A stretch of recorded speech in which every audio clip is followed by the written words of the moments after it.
Now Matthew, we're standing next to your little motorbike, and I understand it's all electric. Indeed it is. Actually not all that small as motorbikes go. It weighs about 260 kilos and it's quite long. Yep. And have you retrofitted this yourself, or did it come like that? No, it came as is.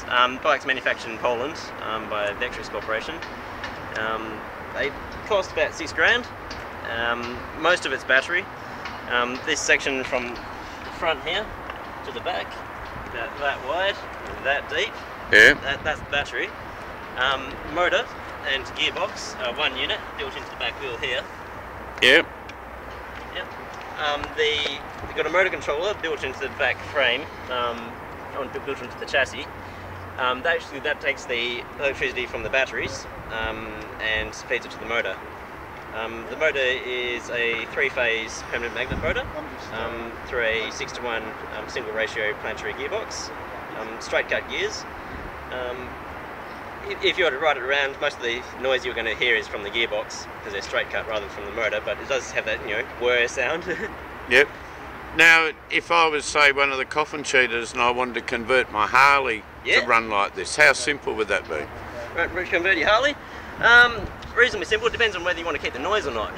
Yeah. If you don't want to keep the noise, real straightforward. You basically drop the big heavy V-twin out, replace it with a big heavy battery, and then depending on whether you want to, you can direct drive it. You get a really big hub motor. If you don't mind avoiding bumps and such, you can go for a really big heavy hub motor, mounted on your back wheel. That'll give you the most power. If you want to go off board, then you go back to a chain to your rear wheel and a normal motor. So you'd have trouble keeping the sound. What about the performance in a vehicle like that? You can do. Performance is easy to get. The real trick is range. You can get range. Range costs lots of money. Performance doesn't. Yep. So if you want to go 0 to 100 in 5 seconds, no worries. So this bike of yours here, the Vectrix, what range does that have? Depends on speed. If you're going full tilt at 100 k's an hour, uphill, sort of against the headwind, you got about 25 k's range reliably. Yep. If you're going slower, more like 60 or 70 around the suburbs, then you get more like 40 k's range. Now you're an electrical engineering student. Yep. How are you using that expertise in the association? At the moment, you sort of help people design their vehicles.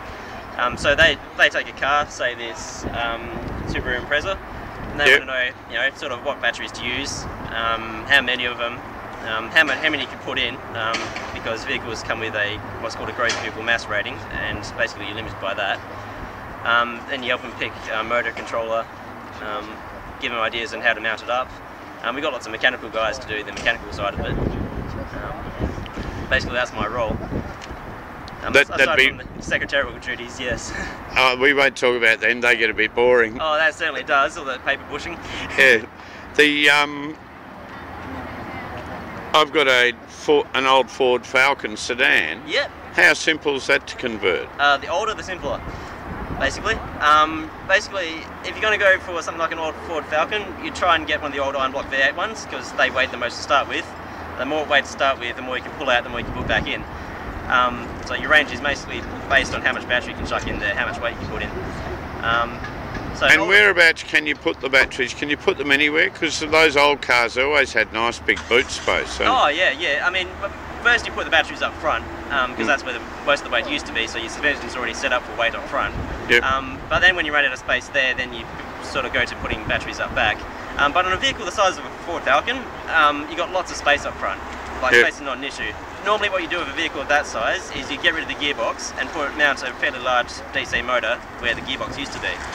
So what happens is, once you mounted that motor, you've got an entire engine bay that's just empty. Nice empty space. Beautiful. Yeah. And roughly, to do a conversion like that, say I was just using it for city driving, I didn't want to go down to Margaret River or up to Broome or somewhere. Yeah, no worries. How much battery capacity would I need? Oh, we would usually aim for about 20 kilowatt hours. That weighs about 300 kilos. That would cost around about 11 grand, 12 grand in batteries. Yeah. And then, motor controller and all the other bits and pieces, that's another 10 grand.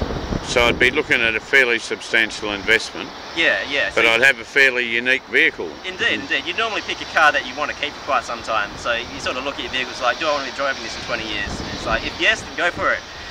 And the ordinary little runaround motorbikes, you know, like the 250cc petrol bikes. Yeah. Now that'd be a bit simpler again than converting a Harley, or I guess a Harley's got a lot of weight, you can drop off it. Is that an advantage also on a bike? The smaller the bike, the more tricky it is, because the smaller bikes, the frames aren't built to deal with as much weight. Yeah. I remember when I was trying to spec out my Suzuki Across, I figured I could only fit about 40 kilos with a battery in there before I start running into other weight issues, and space issues mainly. Cool. So it's sort of, if you're going for a smaller bike, you sort of run out of range a bit. So it's better to go for a bigger frame. Now your Vectrix you've bought as an electric vehicle. That I have.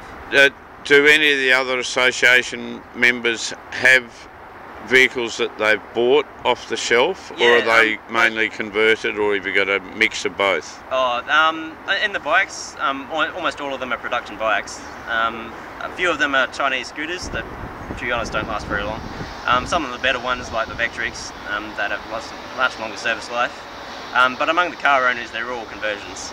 Yeah. Because you can't buy an electric car off the shelf as is. Yep. But one of the good things about the conversions is you can buy a convert a car for cheaper than you can buy a whole car. Now, anyone who's watching who's interested in finding out more about this, what's the website address for the association? It's better to find it through Google. The actual website address is aeva.asn.au. And AVA is? Australian Electric Vehicle Association. Too easy. Indeed. But Google AEVA and usually it's the first one. Beautiful. Thanks for your time today. You're welcome.